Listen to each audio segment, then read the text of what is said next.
Do y'all just ever get tired of shit being hard? Like, do you get tired of being, I know we're not the only people, but going through rough shit, like things are good for a little while and then all of a sudden some out the way shit happens. You know what I mean? Like, and now you're struggling, you're trying to get shit back in order. Like, can just life, I mean, life is great. I'm alive, I'm living. But can life just be worry free? Like, are those days coming? Like, anytime soon? I really hope so because, baby, I'm tired. Sometimes I'm just tired of trying, okay? I'm tired of lifing, okay? I'm tired. I just try my best to stay positive and know that I pray that this is the last year of struggle or hardship that we will ever have to go through, and that after this, things will be more of like we can breathe, okay?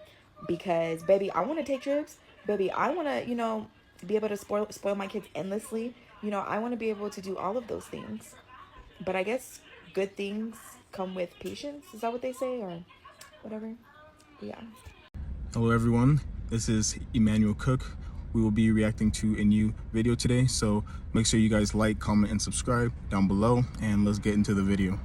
Being poor is so damn expensive. You don't have insurance and you can't afford to go to the doctor, then you have to have a $4,000 procedure a couple of years down the line. You have to go online and pay your bills. They're going to charge you a 1.5% fee. If you are late on a bill and they charge you a $100 fee, if I couldn't afford the bill in the first place, how am I going to afford the damn fee? If your bank goes in overdraft, they're going to charge you $35. Being poor is expensive, and I think that has been the best thing that has come out of this conversation is that people are finally acknowledging that poverty for most people is not a choice. It is the result of circumstances within this country that make it to where people are working 40, 50, 60 hours a week and still cannot afford to exist in this country. They can't afford basic needs like food, clothing, shelter, any of that. And the thing is, it wasn't just in the last 4 years that this started happening. People have been poor for quite some time.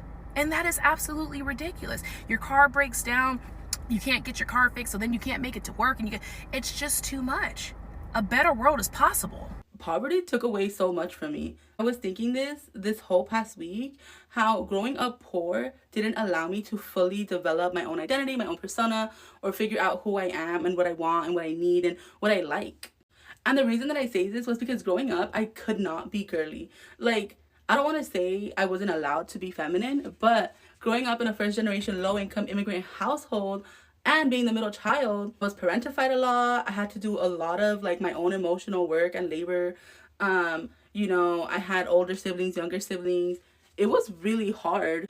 And then growing up in a household where you're kind of worrying about money, I had to do a lot of economic empathy, which basically meant like, oh, I have $1 today, I'm not going to use it because I'm going to save it for later, right? So I had to do a lot of that. So in my young mind as a child, I already knew that we couldn't spend money on things. So if there was ever something that I saw that I liked, I would be like, it's fine, I don't need it because my mom's going to need that money for something else later in the future, right?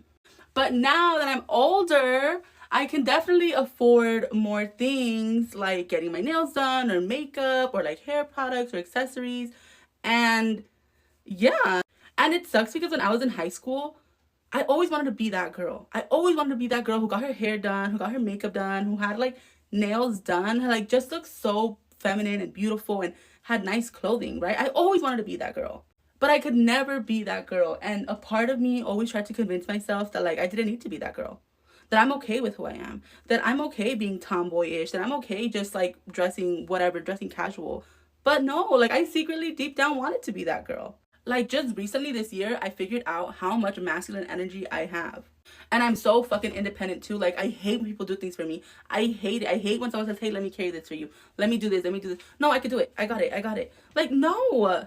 And I only realized just how masculine I was and how not feminine I was because of a date I went on. So during this date, the guy said, oh, you haven't gotten your nails done. Bitch, I never get my nails done. Ever. I've never gotten my nails done. Ever. And that comment made me so insecure because I was like, oh shit, like, you're noticing? Like, you notice that? You're not noticing how beautiful I look? My hair, my makeup, like, what? But you're noticing my nails? Anyways, and that whole night, I just kept thinking, like, oh my God, I never got my nails done. I have never got my nails done. Only press-ons, only painting them. And why? because I couldn't afford it. I could never afford that, ever. Like, I never in my life thought I would get my nails done or want to get them done. So overall, to circle back, to wrap this up, I realized that in 2025, I will be entering my soft girl era, being more feminine, being more girly, being more okay with like spending money to invest in myself, because I feel like I never do. Like, no matter how many things I do by myself, it's never for my own physical appearance, because I feel like I'm okay just the way I am. But I am okay just the way I am. I'm just purchasing and investing in myself so that I know who I am, and like I can finally explore this other person that I could never do when I was younger. When people tell you that being poor is really expensive, y'all have to believe them. I just seen a lady talking about how she's worked in the fast food industry for 20 plus years, and how in her adult years she's never seen a doctor, how she got 2 kids and she's like serving these people every day their food and still coming home and can't feed her kids, talking about how she's never had health care, no benefits. Like, bro, like, could y'all imagine? Could y'all really imagine? Think about having to live that lifestyle and still having to basically go out in society every day and live your life like nothing wrong. The cost of living is steady going up. Your pay isn't. That's crazy to me. Then you have to take into account how many people like are living this way. That's one lady sharing her story. Could you imagine how many other people have to go through that? How many other people make less than what she making, and she already said she don't make shit? Like, bro, being poor is expensive. Being poor is expensive. Being poor is expensive. Bro, it don't even matter who having and who not. The doctors is poor, bro. The doctors is poor. I'm seeing shit that I never thought I'd see in my life. The doctors is in debt. The lawyers is in debt. Practicing, active, making hundreds of thousands of dollars, and yet they still can't afford their bills. You know what I'm saying? So at this point, I'm looking around like, who really got it like that? Because now my concept of money as a black man's already been destroyed. I found out rappers is poor. I thought rappers was the richest thing on the planet when I was growing up. Actors. Really, all it really come down to, manage your fucking money right. But you know, I can't tell nobody that. That's why I'll be looking at minimalism a lot more like, yo, this might really be my way for real. Cause do I really need all this shit? Like, yeah, I'm gonna get bread regardless. I'm gonna always get bread, but I'm not gonna over whoop my shit. Cause I'm looking at the doctors. I gotta look at doctors and lawyers and all these people talking about they can't pay their bills. Nah, that shit crazy. It's people in the club posting money, posting up, bro. Food stamped out on the air mattress, bro, but be spending their last on bottles. Bro, I'm gonna just be a content creator, because content creators, they getting the bread, bro. But like, listen, I know that shit volatile too, but you know what I'm gonna do? I'm gonna save that money. Hey, free Fetty Wap, bro. Free Fetty fucking Wap, bro. Yeah, that's all I'm gonna do. I ain't even gonna do too much. That's it. Having a job and still being broke gotta be like the top 2 worst feelings in the fucking world. Cause it's like I'm working, but where the fuck is my money? Like, you cannot financial literacy your way out of poverty, and I really wish y'all would stop fucking acting like you can. If the ends don't meet, the ends don't fucking meet. What y'all are doing is putting the onus of a predatory cyclical system on the victims of said system. Because when you really fucking think about it, people who have less to spend have to be more vigilant about how they fucking spend it. You thinking that people lack financial literacy because they prioritize joy one time, prioritize feeling important or confident one time, is absolutely fucking insane. And I don't think that y'all realize how much you're perpetuating the fucking negative stereotypes of poverty. The way that y'all are making it seem like poverty is just thrust upon people and people do nothing to get out of it, as opposed to it is cyclical, it is on purpose, it is fucking expensive to be poor. It is fucking illegal a lot of times to be poor when you really look at the laws and how they function. Y'all want to feel better by holding these financial literacy classes, by trying to teach people financial literacy, as if that's gonna make them make more motherfucking money. Like, are y'all really serious? Y'all cannot sit here and be like, oh, we need to fight for better wages for me, but then poor people, oh, that shit is their fault. Like, come on, y'all really need to stop the shit. If you can't buy a house, then you're poor. Now, I know that's a little bit shocking to some people, but I think we need to redefine what poor means in 2025. The other day, or maybe yesterday, I made a post where I basically said that homes today are for rich people. A $400,000 home was a house for somebody considered rich as recently as 10 years ago. I saw a comment where somebody says, "Oh, I was with you until you said poor." And just because you reject the verbiage of poor, "Oh, don't put that on me." I didn't put it on you. Your bank account did. Well, if you're not rich, then... Y'all, this is literally what they are saying when they're saying that the rich people are going to get richer and the middle class is going to be erased. You're going to be rich or you're going to be poor. Home ownership is the cornerstone of wealth in America. Yep, still right now to this day. I don't care about your cryptocurrency and all your stocks and your 401ks and all of those things. Rich people have assets. I get loan applications from people that are playing rich that have no assets. And again, this is not to offend you. I'm just wanting to acknowledge the elephant in the room. I think that we're having a hard time adjusting to what life really truly is and trying to hold on to the way that things used to be back in the day. Believe it or not, you can make $15, $16, $20, $30,000 a month. And if you have no assets, if you have no savings, and you are living paycheck to paycheck, you're poor. And that's okay. But we got to start talking about the truth. And the truth is, poor people are trying to get rich people's houses. You broke in this economy, I don't even blame you. Bitch, I'm not judging no nothing. Because it's hard as fuck out here, bitch. It ain't how it used to be no more. Bitch, you cannot get no one bedroom for $400 no more, bitch. And if you can find one, bitch, I'm pretty sure it's the back of a dumpster. Because I know for a fact you're not getting shit with no $400 a month. That shit at least starting at fucking $1,200, bitch. Like, then don't get me started on the fucking car notes. Some people out here paying $700 fucking dollars. They stupid, ain't they? It's just like everywhere you fucking turn, it's bills, bills, bills, bills, bills, bills, bills, bills, bills, bills. Bitch, can we get a remix, bitch? I'm sick of this. Bitch, phone bill, then you gotta eat, and then if you don't got food stamps, oh Lord Jesus, your life is fucked, bitch, because I can't get food stamps. I don't have no kids, you feel me? And, oh, Lord Jesus. If you not trapping, scamming, or a business owner, bitch, you not getting nowhere. I'ma just be honest with you, you're not getting nowhere. A quick reminder, please remember to like, comment, and subscribe down below, and let's continue the video. Not having a car is so expensive. Like, my car has been down since the week before Valentine's Day, which is about 6 weeks now. And I promise you, the money that I've spent on Ubers and rentals, I could have put a down payment on a brand new anything. And it hurts. Like, at this point, I'm working just to be able to get to work the next day. And it's so counterproductive. Like, life is hard right now. And that's just the honest truth.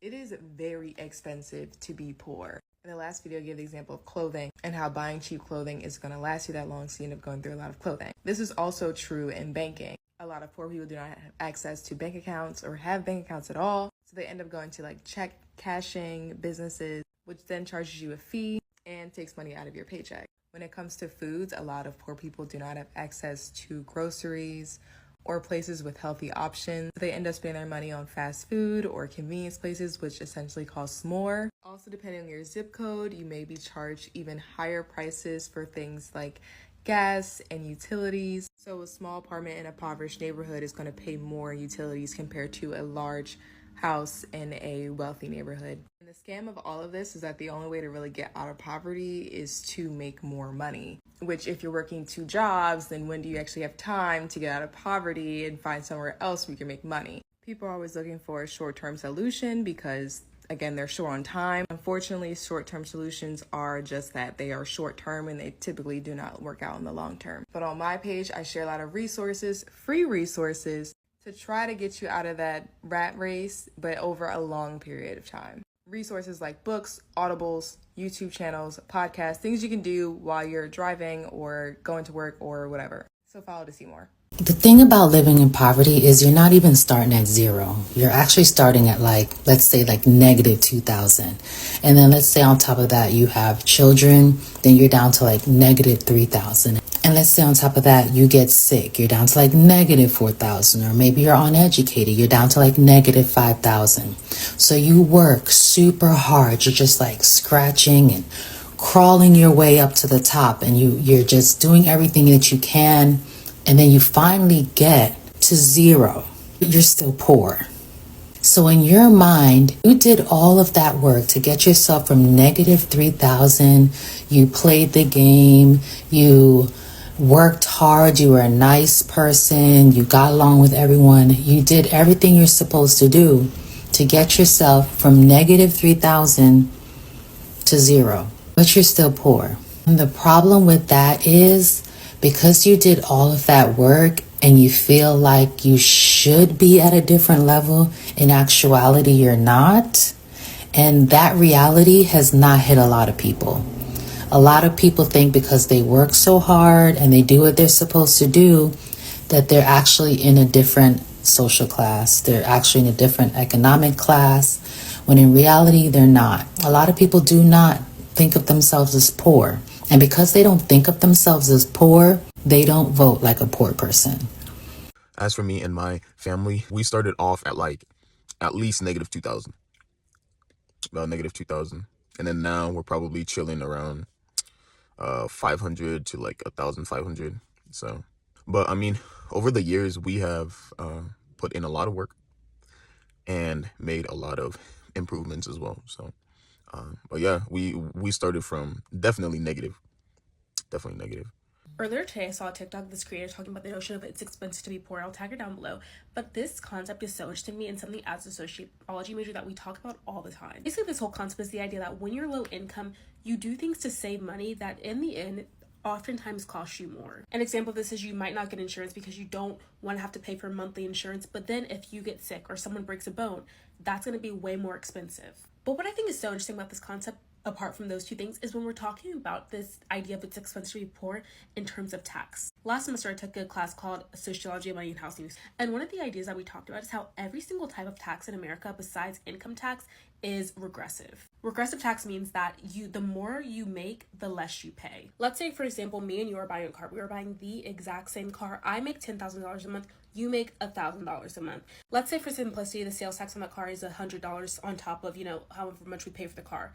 That sales tax, that $100 of my income being $10,000, is only 1% of my income. But for you, if you're making $1,000 a month, that $100 is 10% of your income. You are making less money. Yes, you're paying a higher percentage of your income in taxes. And that's how it is for pretty much every single type of tax except for income tax. Income tax is the only type of tax in America where the more you make, the more you pay. And that is all apart from loopholes that allow for specifically people with money to not have to pay their marginal tax rate fully. Those are things like deductions on tax brackets, and credits. And something I've always found really interesting is that for tickets, there's one price you pay. If you park in a handicap spot, you pay $250 for your ticket. However, if someone is really rich, that $250 might not be a big deal. If they have to run in to go grab their pickup order, they might just park there and fingers crossed they don't get a ticket. But if they do, no big deal. However, if someone is lower income, maybe they're in a rush, have to rush to go pick up their kid or whatever, they park in that spot by accident,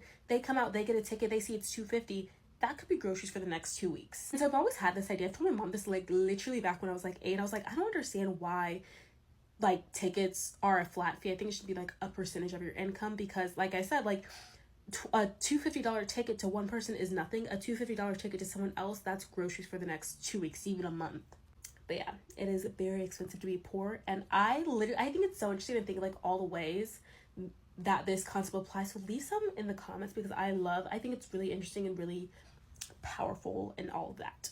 If you would have told me that $5 an hour increase in pay over the course of a few years would cost me thousands, I would have laughed at you and then probably declined the raise. You see, a few years ago, when I accepted the current position I'm at now, I was kicked off my free healthcare from the state. The reason I had free healthcare is because I am disabled, and I was able to keep healthcare for quite a while. But you know what? When it was kicked off of it, I was very nervous financially, because It costs a lot of extra money, especially when you have a lot of doctor's appointments and need a lot of medication. But I was like, this was the goal, Tabitha. The goal was to get off of state assistance. Now, the good deal was my kid could keep their free healthcare through the state. Their donor is supposed to be paying for healthcare, but he doesn't pay for healthcare or child support or anything.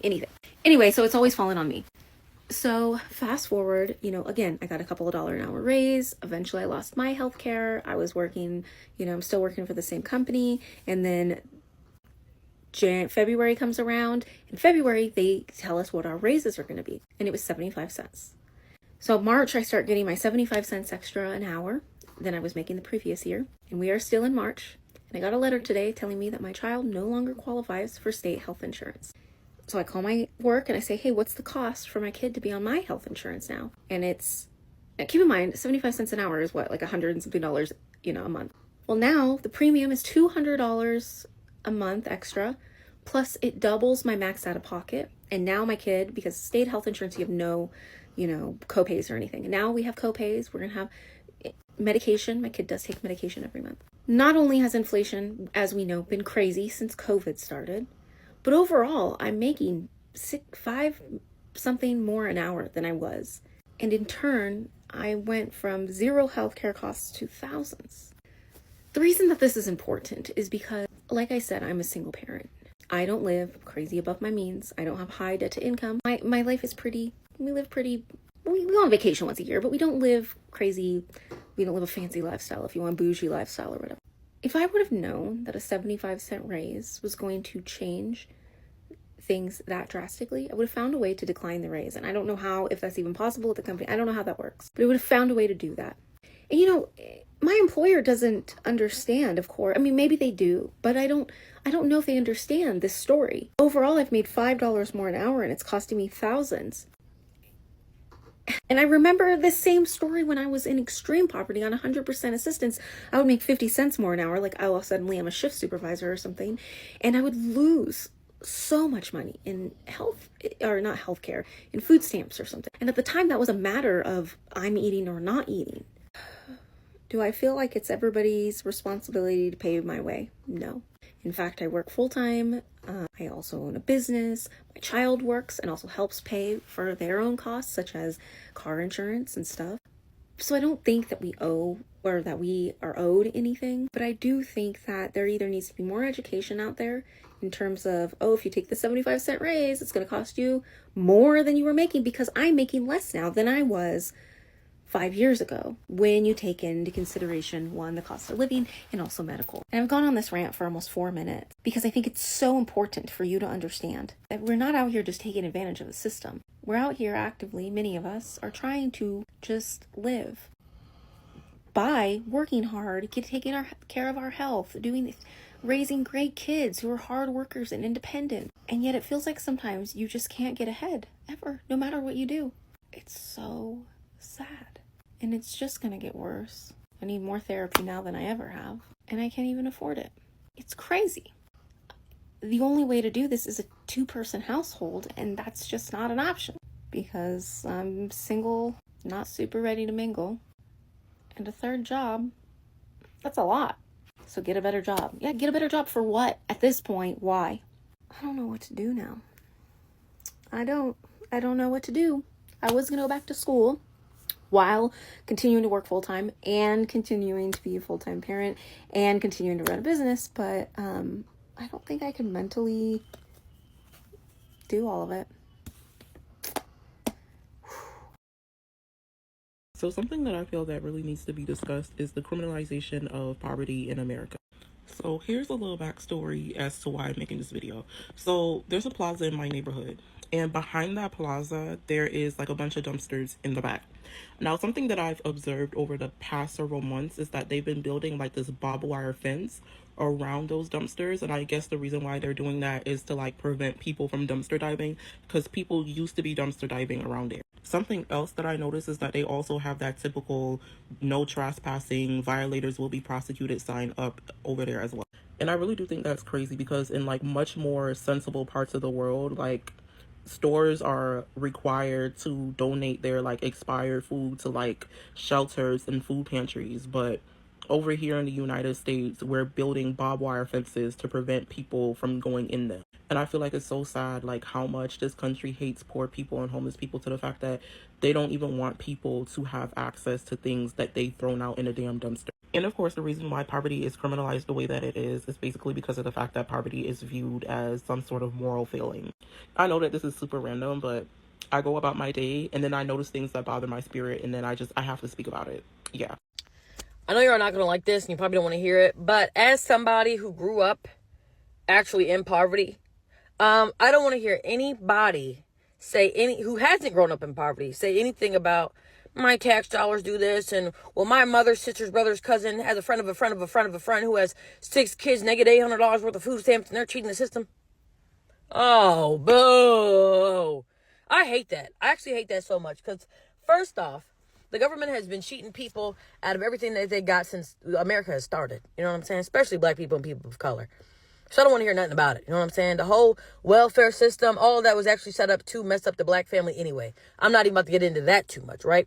But the thing that really radicalized me, I think the first time I truly felt anger, such an intense anger towards the American government and the whole system, I was 18 years old. I was on Medicaid, right? Pretty sure Medicaid is the one that poor people get, not old people. Medicare is for older people, I think. Y'all know what I mean, though. I was on Medicaid. I was on my mom's plan. 18 years old. I have autoimmune disease that is completely awful. Rheumatoid arthritis. I would not wish it on my worst enemy. The mental, physical, and emotional stress it puts on you will have you rethinking life, okay? They're like, we can't give you your medicine. I said, why not? They said, you're no longer insured. I said, how? What are you talking about? I'm on my mom's Medicaid. Oh, no. At 18 years old, you get kicked off. Most insurance plans will let the child stay on until, 25, 26? Medicaid will kick you off at 18 years old. So you're meaning to tell me people who are living in poverty, their children are getting kicked off at 18, you expect them to have a full-time job with full benefits, and also if you're living in poverty, there's a good chance that you're not as hip to good nutrition. You may not have as much access. You may not have as much money to even buy that food, you know what I'm saying? So you mean to tell me these people who are more prone to disease, sickness, and illness, their children are getting kicked off at 18? And poverty is a trauma within itself, and trauma leads to stress, which leads to sickness and ailments and illness. So I sat there in pain, trying to figure out every which way just to get my medicine, because the government said, you're poor, we're going to kick you off 7 years early. And y'all are mad about a mom getting food stamps? You're mad about where are your tax dollars going when we have Los Angeles Police Department, Chicago Police Department, New York Police Department are small militaries? That's what we're mad about? And billionaires aren't even paying taxes, and y'all are mad about a mom possibly getting over on the government? How far is she even getting over on the government? You think that $1 trillion debt is because of that single mom? Okay. You know what doesn't make sense to me? The fact that I pay $300 a month and I go to the doctor's about 4 times a year. I had to pay 10% on every single visit, okay? But again, I pay $300 a month to my insurance, by the way, okay? Why is it that 10% of the visits is like $172? There is nothing that I did in that visit that cost me $172. I sat there and I waited 20 minutes to be seen just to see the doctor for 5 minutes. Like, I'm just not understanding. And then the fact that you have different insurance contracts, like medical versus non-medical. Mind you, you go into a doctor's office, you're seeing a nurse practitioner because the doctor's office is covered with the insurance. But that particular doctor, that nurse practitioner, isn't contracted. So now you got a bill because they're not contracted, and now they have to rebill. And now me, as the patient, I'm sitting here bugging out because I can't afford a $300 bill because you're taking out $300 a month from me for the insurance in the first place. What the fuck? Like, insurance companies need to be regulated. Period, point blank. Like, I don't understand why they keep finding new ways to take money from us. All right, because now I can't go to my doctor and tell them that I'm having headaches, because now they're going to write it down as I told them that I was having headaches, and now it's going to be a whole nother separate charge outside of my physical charge. Like, guys, I'm stressed. We all need to come together and change America. Like, all of us. Can we all just sign a petition? Like, in the contract, it says that we can make these changes, but how do we make these changes? And why does it have to be such a fucking process? If us American people aren't happy, because I see millions of posts a day about insurance, if we aren't happy, why do these insurance companies keep getting away with this fraud? It's fraud. I don't care. It's fraud. $300 a month, and I got a bill for an appointment that I only sat in the office for 5 minutes for $300? What is this? What is life? I want to know, do they think that everybody in America is has printers at home and we just have money coming out the ass? Because I want to know where they think this money is coming from if the government quite literally signs their checks. What is going on? At those hospitals, you are paying for the admin costs. And they have very high, expensive admin costs over there at the hospitals. Yep. That is why your bill is so high, even with insurance. That's why. Crazy, right? Growing up, my mom was always saying that it's expensive to be poor, and the rich get richer and the poor get poorer. And I was reminded of that today because I was going through my bank statements, and I had a charge in December for $12, and it was marked as monthly maintenance fee, but I'd never had that before, and I haven't had it in the month since. So I chatted with the little robot, whatever person on Bank of America, and I asked them what's up with this $12 fee? And the lady looks into it and she's like, oh yeah, there's this monthly maintenance fee, but we waive it if you either have a deposit over this amount each month, your account balance is over this amount, or you're a preferred member. And I'm thinking, and I'm realizing that was the month when I was between serving full time and looking for my new job. So I didn't have a paycheck or anything deposited. My account had gone below a certain level. But then I'm like, oh wait, I'm a preferred rewards member, whatever it is. She's like, oh yeah, we actually looked at your account when it got below this certain level and you're no longer preferred. So I'm like, okay, damn, you're really kicking me when I'm down. I have the least amount of money I've ever had and I don't have a deposit, and then you charge me more on top of it. But ultimately, whatever, it's $12 and I'm lucky that doesn't really matter to me right now. But then I was thinking of when I was younger, and my mom and I were really struggling, and one of our biggest sources of income was my Dunkin' Donuts paycheck, which was maybe $140 a week, and how we were constantly getting late fees, and they were always $35. It was overdraft protection. So basically what would happen is I have $55 in my bank account. Keep in mind, we're not even using credit cards, it's straight debit, so we're not even overspending on credit. This is all the money we have, we're using it for basic necessities. And it'd be all right, I have $55 in my bank account, the phone bill, whatever the fuck hits, $70, okay, negative 15, okay, immediate negative 35 for the overdraft protection fee. So now it's I'm negative $50. My next paycheck comes in, it takes $50 out of that. So then the next bill, we're short $20. And it's just an ever evolving cycle of every month, normally 2 times a month, we're paying $70 in overdraft fees. And it's funny because that overdraft fee was over 20% of my weekly income. But to someone who made $1,000 a week or $2,000 a week or $100,000 a week, they would, one, never notice that fee if they ever got it, but two, they would never get that fee because their account would never go below zero. They would never not have the deposit. They just would never run into that problem. And that's why it's so expensive being poor, and the rich get richer and the poor get poorer. This can be applied to so many other things. So for example, I just had to renew my car insurance and it was for 6 months. If I paid for the 6 months in advance, I think it was $550, I want to say. But if I didn't, it would be a total of $750 over the 6 months. So I'm able to save $200 if I can pay it all at once, but otherwise if I can't, I have to pay $200 more. And if you're poor, guess what option you're going with because you have no other option. And the kicker is that $200 savings would really mean a lot to you, but you don't have that option. And it's the same thing with car payments and student loans and even things like the quality of your shoes or your jackets. You're buying the cheaper pair of shoes, that's all you can afford. You have to buy a new pair the next year. Parking tickets even, you park on the street because you can't afford a parking spot, you get ticketed. Someone who can afford a parking spot, if they got that parking ticket, it wouldn't matter that much, but to you it does. So you fight it in court, you have to take time off work. It compounds and it compounds, And it truly is crazy. It's the same thing we see nowadays with Trump and the Republicans, and how like the bottom 20, 40, 60% pays the most in taxes and the billionaires pay the least, even though the taxes that the poorest people pay hit them the hardest. It's such a big percentage of their income and actually matters, because every $20 actually matters to poor people. And the rich people, they barely pay their share, and even if they paid what they were supposed to, they wouldn't even fucking notice. Drives me insane. Y'all know what the fuck is so irritating?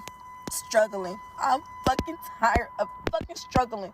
I fucking hate this fucking car so much. I try to stay positive.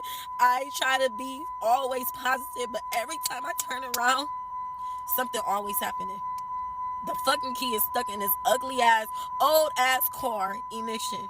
Like, I'm so sick and tired of struggling. Everybody think I got everything together, and I be struggling like a motherfucker. Like, I am not rich. I gotta go to work. I'm fucking tired of struggling. I'm mad as fuck. I can't get this key out the ignition. So that means the fucking battery is gonna fucking die. Then I'm not gonna have no right to take these kids to school tomorrow. I'm not gonna be able to get to work. I can't do Lyft now because I can't get the fucking key out of the fucking ignition. I fucking hate my life sometimes. But you try to stay positive, and like, the shit is annoying. I was just at the grocery store and the key wouldn't come out the ignition. I'm just like, fuck it. I'm about to go back home. I'm just so fucking irritated. I'm tired of fucking struggling. I'm tired of doing everything by myself. I'm tired of being single. I'm tired of raising 5 kids by myself. Like, when you young and dumb, I was definitely young and dumb. Young and dumb.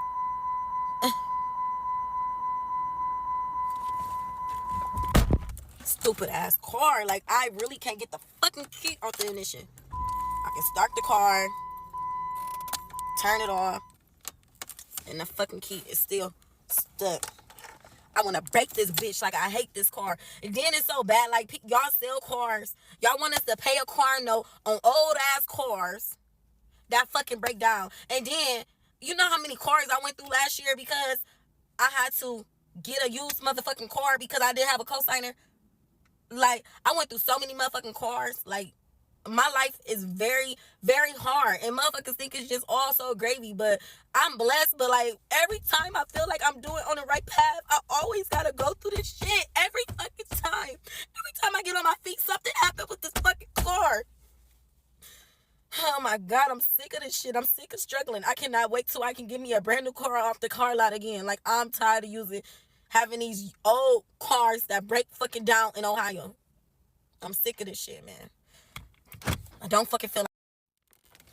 I'm just like, what do you do? What do you do? I'm tired. I'm so tired of doing everything by myself with no help. I'm sick and tired. And everybody always asking me for something. Like, I got it. Like, I got everything together. And I'll be like, man, these motherfuckers always asking me something. Nobody ask me, is everything okay? Like, I'm sick of this shit. Like, even my 3 oldest dad, like, you got it all together. You never be like, hey, you need help on a bill or anything? You don't pay child support. None of my baby daddies pay child support. Yes, I work. But damn, I need help. I gotta do everything by myself. I gotta buy pads. I gotta buy the household stuff. I gotta pay my bills. I know you got bills too, but damn, can you help? Your kids is here with me 24/7. Cell phone bills, motherfucking internet, because they need internet. Like, rent, gas, and light bill high as fuck. Like, what the fuck do? I gotta pay a car note on a fucking car that keep on breaking fucking down. I just got the fucking brakes fixed. Now the fucking key is stuck in the ignition. The battery's about to be dead. Like, what the fuck do you do when you go through this shit? I am just so irritated. If it ain't one thing, it's another. Like, I try to stay positive. I don't have nobody to talk to. Everybody going through their own shit. Only person I can talk to is God. Listen to him, but at the end of the day, I still need somebody to talk to that's here, that can give me advice. I miss my grandmother. I'm so sick and tired of this. Nobody will never understand. And I'm gonna post this because I'm sick of it. I don't have everything together. I'm fucking struggling. Barely making it. The fuck? Y'all, everybody be thinking I got it all together. I don't. I gotta work hard. I work a job. I do live. And I gotta be a mom to 5 kids. I gotta take them to school every day by myself. I gotta pick them up. I gotta do all that. Like, when I say my cell phone was just cut off on Monday, I had to get the money from my mom and then pay her. Like, and I'm paying her back. Like, the fuck, I be struggling. Like, it's hard out here. So, no, I can't go live every day. I have to work. I have to get to the money to pay bills. Live ain't giving me no money. I ain't get no money from TikTok. I'm not a creator that get money from TikTok. I don't even have a cameraman. Like, I am a normal person that love TikTok to post on there. But I ain't getting shit from TikTok. I ain't getting shit. Nothing at all. I'm broke as. But you know what? When I go through this stuff, it's like every time I'm almost to the end of the tunnel, I feel like I'm almost right there. I go 10 steps back. I make a mistake or do something. Or let people in my life that I know God said keep out.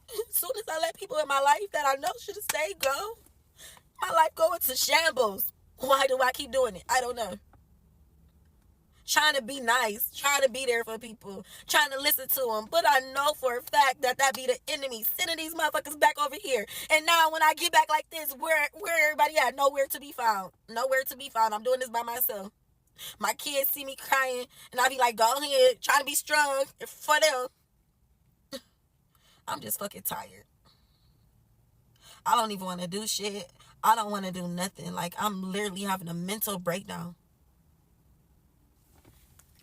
She is absolutely right. When you are poor, if one bad thing happens to you, it leads to a chain reaction of horrible things, which sets you behind even further.